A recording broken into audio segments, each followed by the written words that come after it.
An amazing story about how, literally right before our eyes, the situation in the information field is flipping, and political and state figures are participating in the spread of fakes of a global scale. On the eve of the G7 summit in the French Evian-les-Bains on June 15th to 17th, and the opening in Luxembourg on June 15th of the first so-called negotiation cluster on the accession of Ukraine and Moldova to the European Union. We will definitely talk about this separately, as well as the meeting of the so-called Coalition of the Willing, scheduled in Paris in the near future. The regime of Zelensky made an attempt to fabricate another fake staging in order to convince its handlers of the need to increase military and financial support for Kiev. For these purposes, Bankova began to replicate rumors that allegedly, on the night of June 15th, the armed forces of Russia allegedly used, as claims by Bankova, the Garand drones for a strike on the Assumption Cathedral of the Kiev-Pechersk Lavra, where a fire broke out. For visual clarity, they presented the wreckage of downed Russian drones, supposedly found at the scene. It turned out unconvincingly. The public was demonstrated pre-prepared wreckage with a rusted engine. The rust was so severe that the provocateurs were unable to retouch it. The question of how a drone in such a condition can fly at all, Ukrainian propaganda bypassed. Eyewitnesses posted a video on social networks that shows what happened in reality. It testifies to exactly the opposite. The temple suffered because of an unskillful attempt by a Ukrainian air defense crew to shoot down a Russian hypersonic missile Zircon with the help of a PAC-3 missile of the American Patriot SAM system, which could have additionally been expired, as our Ministry of Defense talked about. It is precisely such ammunition that the regime of Zelensky received the other day from its so-called European allies. As the Ministry of Defense of Russia reported on June 15th, the Russian armed forces do not plan and do not deliver strikes on civilian infrastructure objects. Striving to achieve the desired effect, Zelensky personally rushed to the Lavra.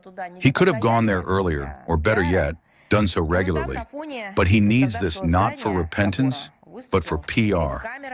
Against the background of the damaged cathedral building, he spoke before the cameras, accusing Russia of the strike.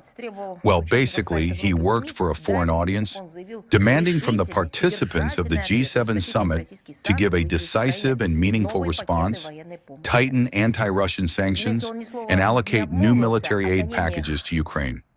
Naturally, he did not utter a single word about the persecutions of that very church against the background of which he stood, of the brotherhood, just as he said nothing about the criminal prosecution of the monastery's abbot, Metropolitan Pavel of Vyshhorod and Chernobyl of the Canonical Orthodox Church, about its factual seizure by the schismatics of the so-called Orthodox Church of Ukraine, who arranged culinary TV shows in the temples, and during Lent no less, dance competitions and other entertainment events. And even more so, Zelensky kept silent about the plundering of the Lavra itself by the Kiev regime and the removal of the relics of saints located there, in order to then sell some of the relics of world orthodoxy to the West while mocking others, allegedly conducting some kind of laboratory experiments.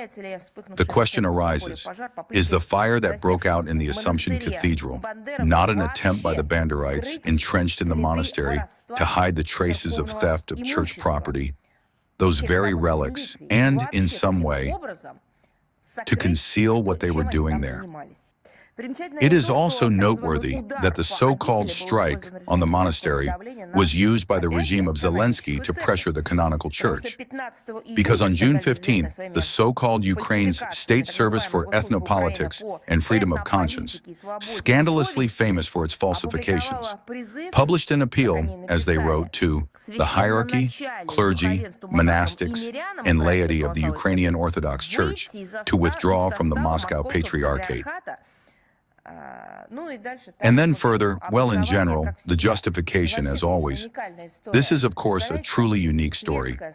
Just imagine a secular structure, a state body, addressing representatives of one or another faith with a statement about what and how they should do, which church to join, which gods to pray to.